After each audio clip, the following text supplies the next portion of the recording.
of the first things people normally ask me when they see my game room for the first time is, what is your rarest game? My answer is always the same, but thinking about it, I'm not actually 100% sure that it's accurate. Many of my older games are ones that I've owned since I was a kid and have dramatically increased in price since then, but because I don't keep track of that stuff, I actually don't know how much some of these games are worth or how rare they are. So my answer to that question is always the one game that I own that I know for a fact is reasonably uncommon because it was quite hard to track down even when I originally got it back when it was first released. This game is Tombi for the PS1, which is also known as Tomba in America. It's speculated that the reason for the change in name for the European version is because the word tomba translates to the word grave in Italian, which may have made it sound like it was a horror game or something, which couldn't be further from what the game actually is.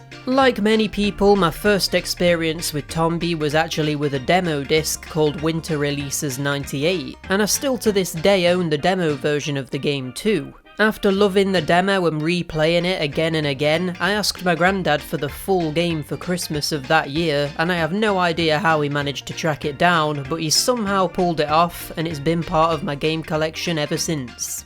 Although we know that Tombi is rare though, the real question here is it actually any good? If you were to go out and buy this thing for yourself, it could cost you from anywhere between £200 to £400, depending on what condition it's in and if it comes as a complete package. So if you were dropping that kind of cash on something, you'd damn well hope that it was good. Luckily, you don't have to do that though because I'm here to do the testing for you. So, let's pop this sucker in and see if it's actually worth it.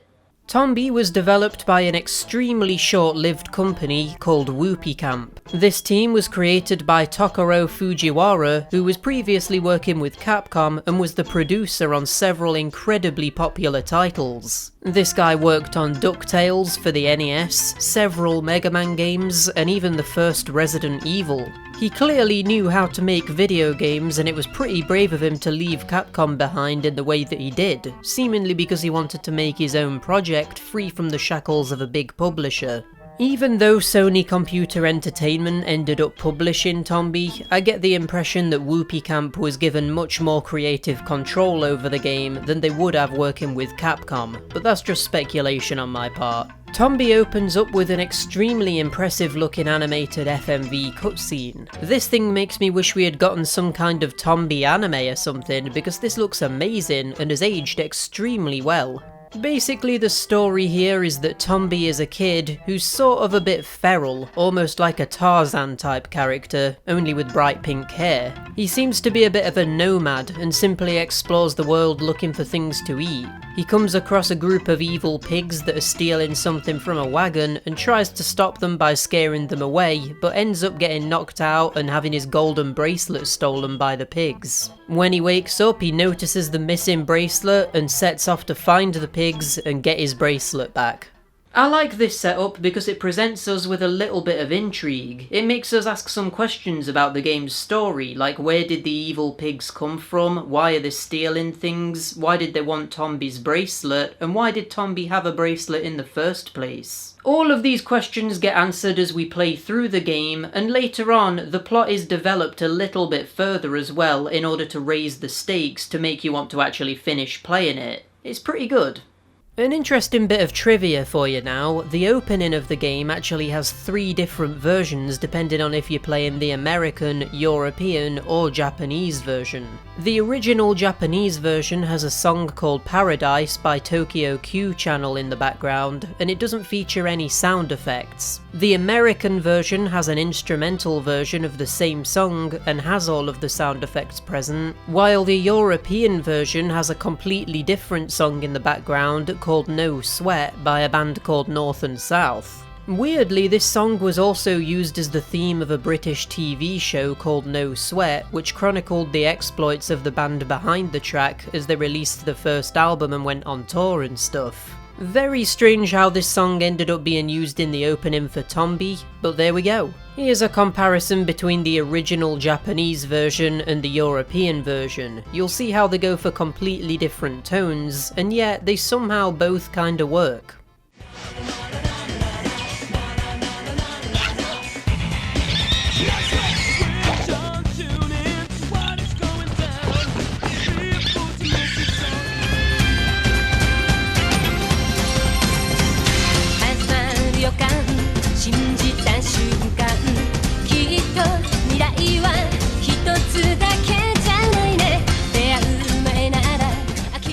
So we've got impressive cutscenes, a nice little plot setup, and some strange regional music differences, but what about the game itself? How does it actually play? Tombi is actually quite difficult to describe to someone because it's actually quite an original concept even to this day. At its core, it's simply a 2D platformer where you run around jumping on enemies and then you throw them to defeat them. However, describing the game like this is a huge disservice because there's actually way more to it. Firstly, it's not just a 2D platformer, it's actually 2.5D, featuring 3D modelled environments mixed with 2D sprites for its characters and certain other details, and also allowing you to jump into the background and enter another layer of the level, which features completely different obstacles and enemies. Later in the game, this 2.5D element is also used to completely rotate the environments, and this allows you to explore things like a fully 3D mansion from all sides, despite retaining the 2D gameplay. This is easily, by a mile, the most impressive 2.5D game on the PS1 that I've played, and honestly it's probably one of the most impressive 2.5D games I've ever played in general. With certain games, the 2.5D element almost feels a little bit tacked on, like it almost doesn't actually need to be there and it was just done to be technically impressive. Whereas some other games use the 2.5D just to make the game look more modern than it otherwise would. But Tombi combines these things, not only using it to create a distinct visual style, but also using it to enhance the gameplay too. It also has some light RPG elements, featuring a leveling up system and different equipable weapons and clothes which affect your stats differently. Sections in the game also consist of speaking to NPC characters who give you side quests to complete in a very similar way to what a traditional RPG would normally do. On top of this, it also feels somewhat like a Metroidvania game, becoming extremely non-linear as you progress through it and often blocking your path until you've found a particular power-up or item. So Tombi is a 2.5D side-scrolling Metroidvania RPG, and if that doesn't make you want to play it, I don't know what will. At the start of the game, Tombi will have access to several different abilities. He can jump on enemies and take a bite out of them, which gives you a small amount of a particular type of experience. He can swing on bars and launch himself high up into the air. He can grab onto different objects in order to get across gaps. He can scale vertical walls thanks to his experience with climbing out in the wild. He can use weapons such as his trusty blackjack, which he has at the start of the game and allows him to knock enemies out and hit things in the environment to find items. And of course, as I previously mentioned, he has the ability to move into the backgrounds of areas in certain situations too. Using all of these different abilities actually feels really good, and everything feels instantly natural to anyone who's played a platformer before. It also doesn't treat you like a baby, but it also doesn't just throw you in at the deep end either, with the first area of the game acting like a natural tutorial to test out all of your abilities before it allows you to progress to trickier areas. The Village of All Beginnings is an absolutely amazing first area because it organically teaches you literally everything you need to know for the rest of the game. There's a couple of side quests you can activate, there's enemies you can throw into each other to teach you about chaining attacks. There's a blocked path which needs a particular item to get past, which teaches you that you're going to need to explore to find items to solve puzzles. There's a bit where you jump onto a building in the background in order to go back on yourself, but on a different layer of the level. On top of that, there's tons of interactive elements too, like here where you can cut these flowers with your blackjack, here where you can knock this pig off of this column of rocks, or here where you can hit these strange plants to get some fruit. The thing that's particularly impressive about this though is that it isn't just this first area of the game that's like this, and in fact every area in the game is absolutely filled to the brim with things to do and secrets to discover. In fact, sometimes when you go back and return to certain areas, things will be slightly different and you might be able to find objectives that weren't there before, which makes backtracking really interesting. One of the other things I love about the degree of interactivity in the game's world is some of the smaller visual flares the game has. So Tombi will actually interact with his environment, like here where he slides down a hill on the ground, or here where he'll go into a push-in animation if you press him up against something. Everything feels extremely organic, and he even has different idle animations depending on his situation. Like here, he's sitting on the floor if you leave him on a normal flat surface, but here if you leave him grabbing onto something in the air, he'll eventually look at the camera as if he's wondering what you're doing. I love all of these little details, and they really bring the game to life. Now, I feel like I've already referenced this next thing that I'm going to talk about, and it's probably not even worth mentioning because at this point you've already seen it for yourself, but I feel like it would be doing the game an injustice to not talk about its visuals because they're pretty amazing. Tombi has such a distinct style to it, with the blend of 3D models and the 2D sprites, and every area you visit is not only colourful and vibrant, but also completely distinct. From the sunny area at the start of the game, the dark green jungle area, the strange otherworldly dwarf forest area, or the dark and moody haunted mansion area. This is a fantastic looking game, and I think it's aged extremely well, almost to the point where if this was released today as some kind of PS1 throwback indie game, you'd believe it was developed recently. There's tons of little details which make the game feel alive, with things like mushrooms moving around in the foreground of the screen, or just something as simple as having bushes placed in different layers of the background, which gives the area depth. Outside of the visuals of the game though, the music here is also extremely good. I've heard many YouTubers use this game's soundtrack as background music in their videos, so I know it definitely has a lot of fans out there. It's insanely catchy and upbeat, and even in the darker areas, it just sounds somehow jolly and uplifting, almost like it's replicating the way that Tombi himself sees the world through the eyes of an innocent kid. Here's some examples of tracks from the game to appreciate for yourself.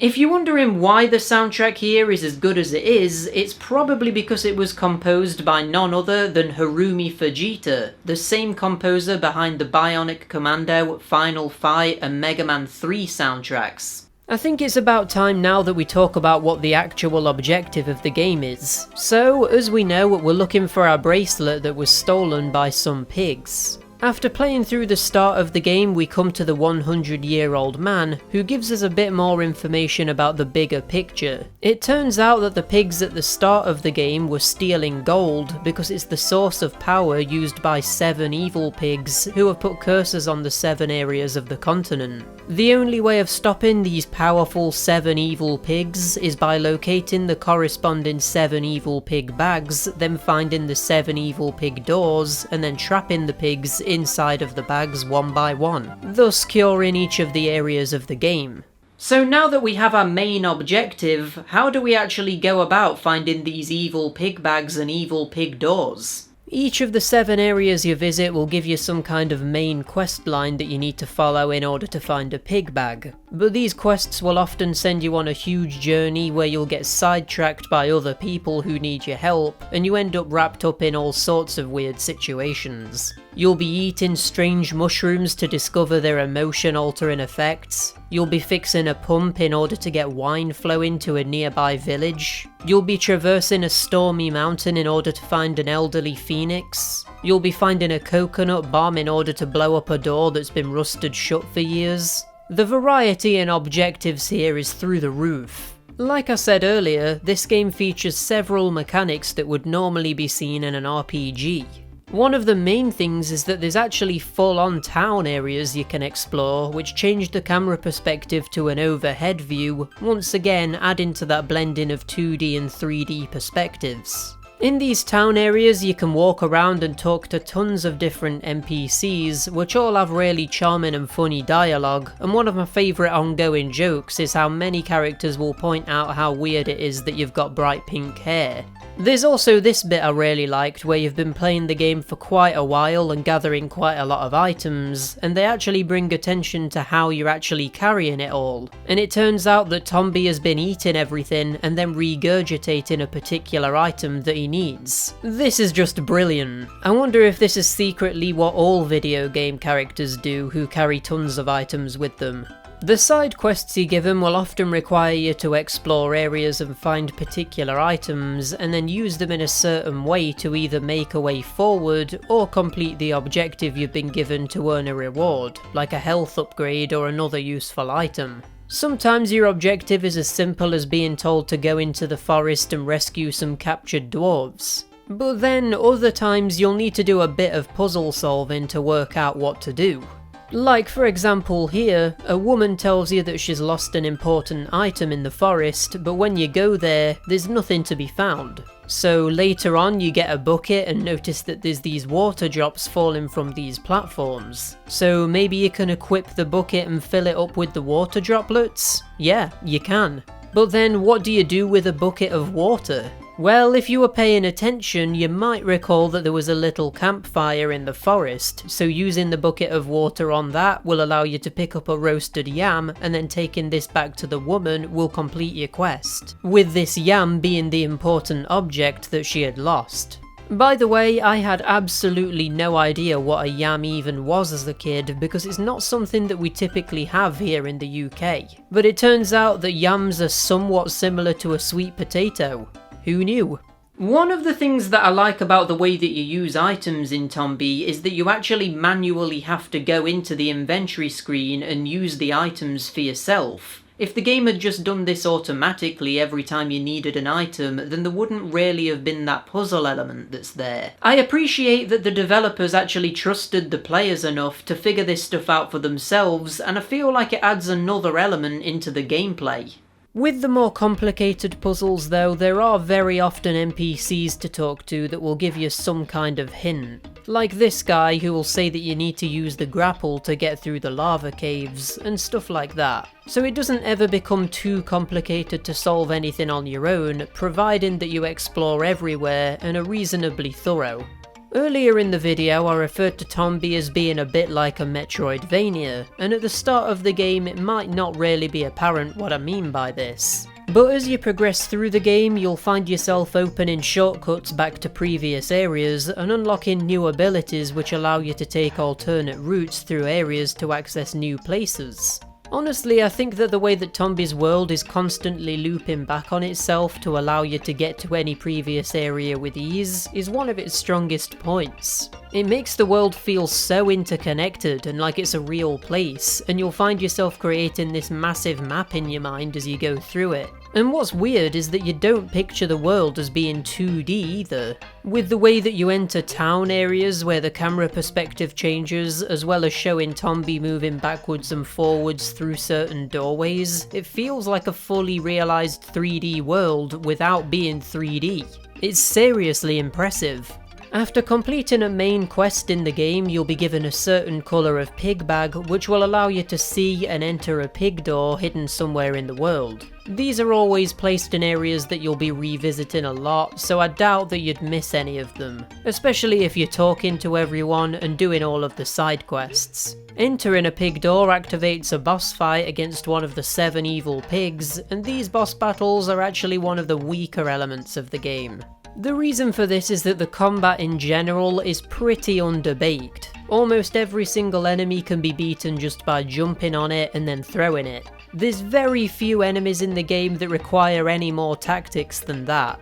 But even when they do, it's just a matter of attacking them with a weapon and then jumping on them. So it's not really exactly all that different to just jumping on them in the first place. There's one particular enemy in the entire game which actually is interesting to fight, and it's called a bonsugi. These things are basically flying jellyfish, and they always appear in pairs. The strategy here is to jump and grab one of them on the side, which makes it cover its eye, then jump on top of the other one and throw them into each other. If you try and throw them into each other when they can see, they'll just dodge out of the way and you won't deal any damage. After doing this 3 times, the monsters will be defeated and you can carry on with your day. But this is literally the one enemy in the whole game that was actually interesting to fight, and it's a pretty big shame that there wasn't more stuff like this. The bosses are all extremely easy to beat, and are all exactly the same too, which is very unfortunate. Sure, they all have differently laid out arenas, and they all have some form of unique attack, but the actual method of beating them is always the same. You just time a jump, land on the pig, and then time a throw to get them into a moving bag that's floating around the screen. Once they're in the bag, that's it, the battle's done. While the actual boss fights are a little bit lame, what's super interesting is that once you defeat one of the bosses, you'll seal away their magic that was cursing a nearby area.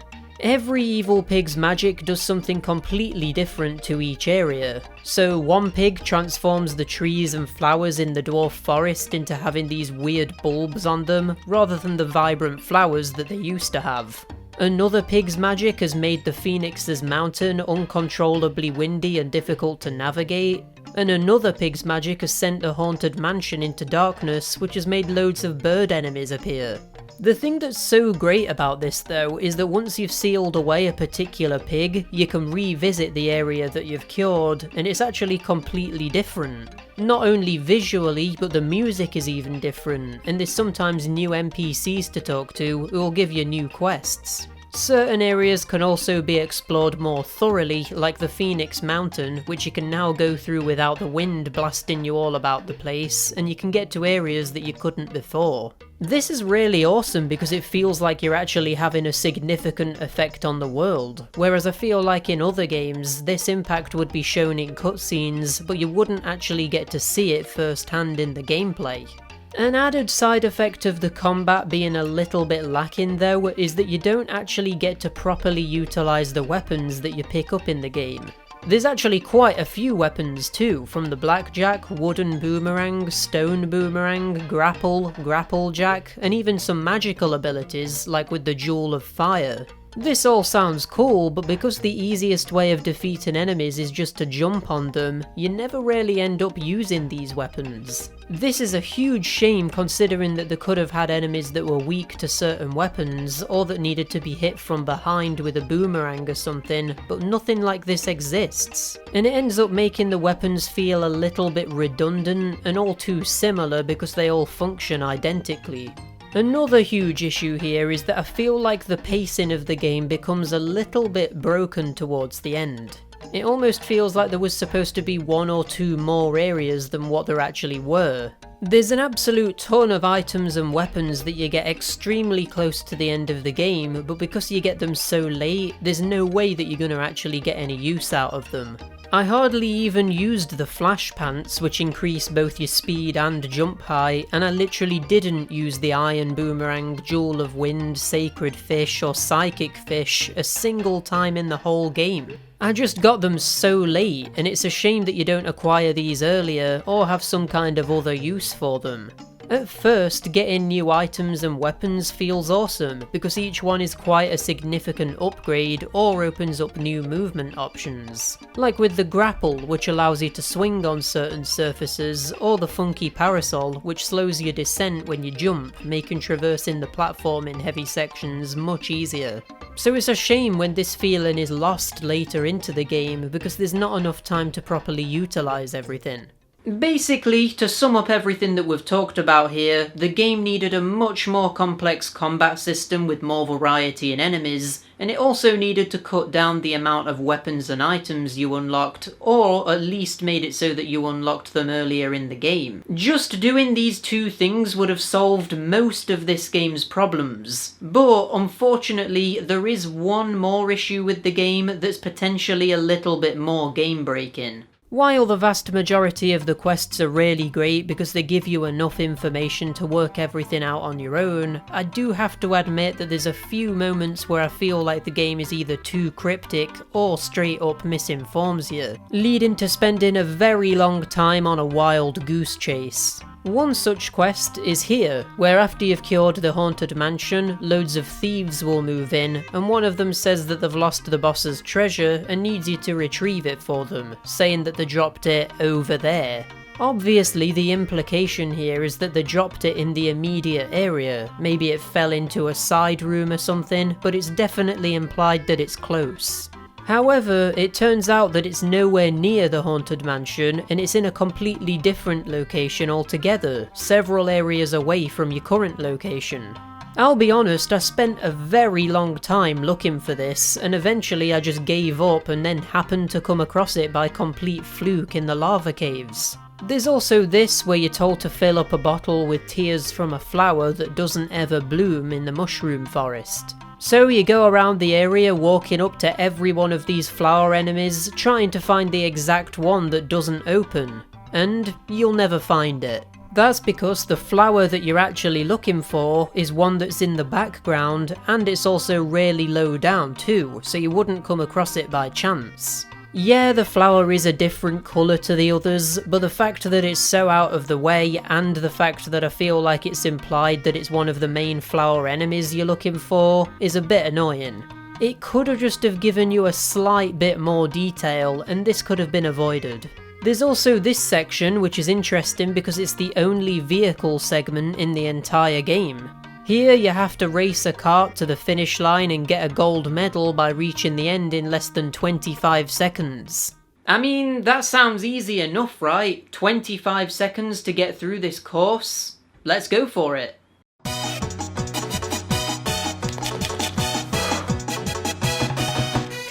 No! We can do this. Oh! Okay, this time, this is the one.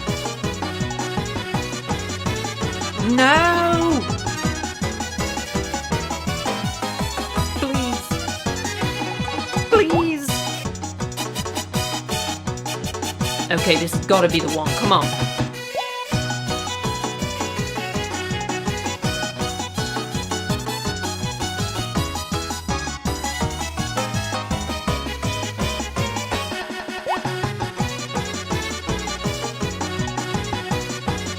Yes! Now that's what I'm talking about. See? I knew I could do it. This objective is absolutely ridiculous and basically requires you to outright perfect the course. When you eventually do it, you get given a medal, which is a fairly important item for later on, but the main reward here is actually a weird fourth wall breaking section where a mermaid will give you a message from the developers, saying, "I suppose Tombi's development staff must be ashamed of themselves." So they knew that this cart section was insanely hard and yet kept it in there anyway. Upon reflection, this is actually quite funny, but at the time it's really annoying. If you could just replay the race instantly, it wouldn't even be that bad. But to retry it, you have to fast travel back to the starting area, go through it, enter a loading screen, put fuel into the cart, watch a short scene of Tombi jumping onto it and then driving away, go through another loading screen, and then you can start the race.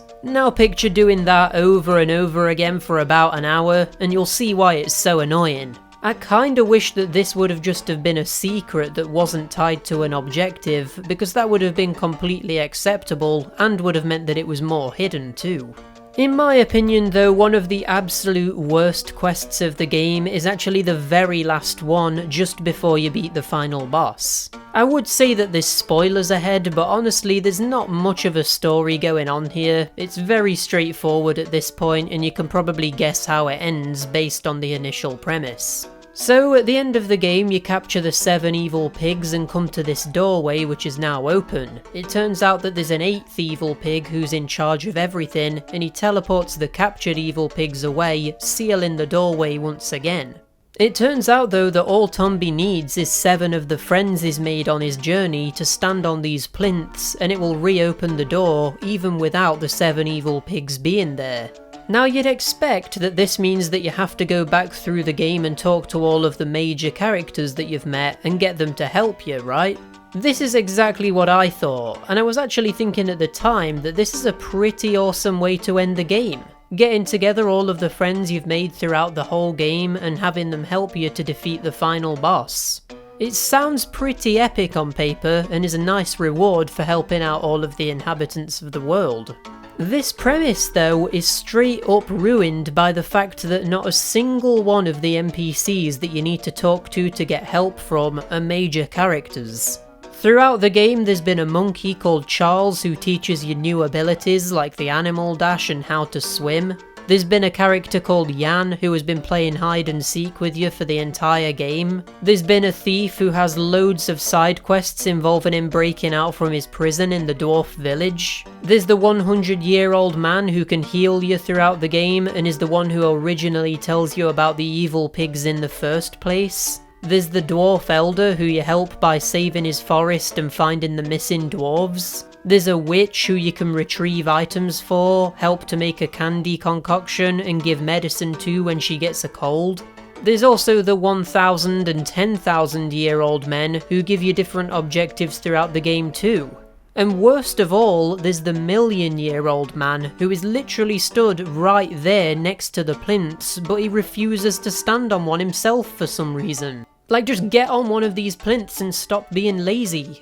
Not a single one of these major characters are ones that actually help you in the end, and it turns out that you just need to go back and talk to several random NPCs scattered through the different town areas. And I just think that this makes literally no sense and takes away from what could have been a pretty awesome final mission.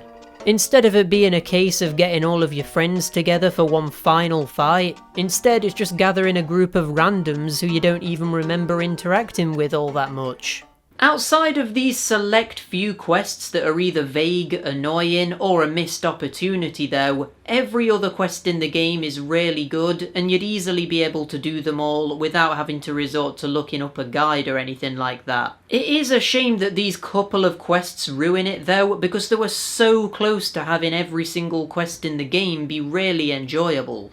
The final fight against the 8th evil pig is exactly the same as the other boss fights. You just throw him into a bag and that's it, you can go home. There's a nice little anime cutscene that plays over the credits though, which shows Tombi saying goodbye to everyone he's met, getting his bracelet back, and then leaving to find new adventures somewhere else. It's a nice little way of wrapping things up and leaves things open for a potential sequel.